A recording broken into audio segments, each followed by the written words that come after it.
પછી મેં શેઠ ને કીધું અરે મેથી ના ભજીયા, કુંભણિયા ભજીયા, ભરેલા આખા મરસા ના ભજીયા અને ભરેલી બટેકાની પતરી ના ભજીયા, ગોળ ગોળ ગોટા ના ભજીયા અને મરસાની પટ્ટી ના ભજીયા. અરે અમે તો એક હારે બધા 60 ના ભજીયા ખાઈ ખાઈને ભૂકા કાઢ નાખ્યા. તો રામ રામ મિત્રો, હું તમારો પ્રિય મોજીલાભાઈ અને આજ અમે પહોંચી ગયા બોટાદમાં. સીતારામ નાસ્તા આવશે ધરાય ધરાય ને ભજીયા ખાવા.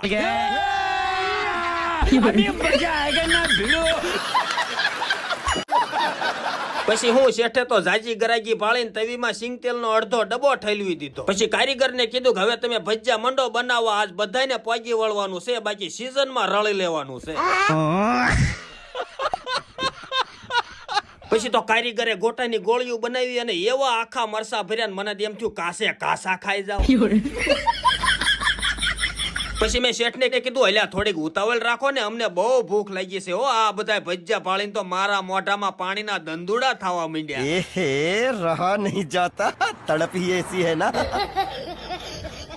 પછી શેઠે જેવો ભજીયાનો પેલો ગાણ કાઢ્યો ને તે મારથી રહેવાનું નહીં. મેં તો ગરમા ગરમ આખા મરસાનું ભજીયું મફતમાં ઉપાડી લીધું. कैसे कैसे लोग रहते हैं यार यहाँ पर. આ બે તો રોજ 500 રૂપિયા ભજીયા ખાઈ જાય. ધંધીનો કરો નકર તમારો બાપ લોનું લીધેલા કારખાના વેચાઈ જાય છે ભાઈ. પછી તો શેઠે હાસા થઈને રમસટી બોલાવી અને મંડ્યા ભજીયા ઉપર ભજીયા બનાવવા.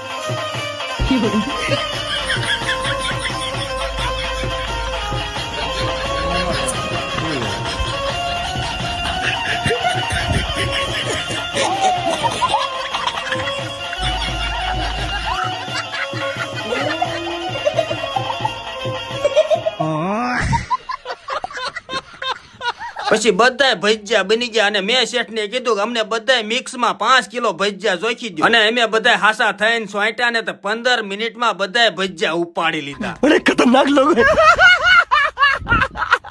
તો મારા વાલા મિત્રો, તમે બોટાદમાં રહેતા હોય કે બોટાદના આજુબાજુના ગામડામાં રહેતા હોય તો સીતારામ નાસ્તા house Gadhada road CNG pump ની સામે, જ્યાં તમને મેથીના ભજીયા, મરસાની પટ્ટી, ભરેલા મરસા, દાબડા, કુંભણિયા, ગોટા જેવા અલગ અલગ કાંઈ નો ઘટે એવા ભજીયા બનાવે છે. અને એની એ જ જગ્યાએ વિશ્વાસ સ્વાદિષ્ટ અડતાળા વાળા ઓમ આઈસ્ક્રીમ ની કેન્ડી અને અલગ અલગ આઈસ્ક્રીમ પણ મળી જાય છે. તો મિત્રો, તમે ગરમા ગરમ ભજીયા ખાવાનું વિચારતા હોય કે પછી ફેમિલી સાથે ઠંડો ઠંડો આઈસ્ક્રીમ ખાવાનું વિચારતા હોય તો ડિસ્પ્લે ઉપર ફૂલ એડ્રેસ આપ્યું છે, ભૂલ્યા વગર પહોંચી જાજો. સીતારામ નાસ્તા હાઉસ સાલૈયા વાળા, એટલે કાંઈ નો ઘટે.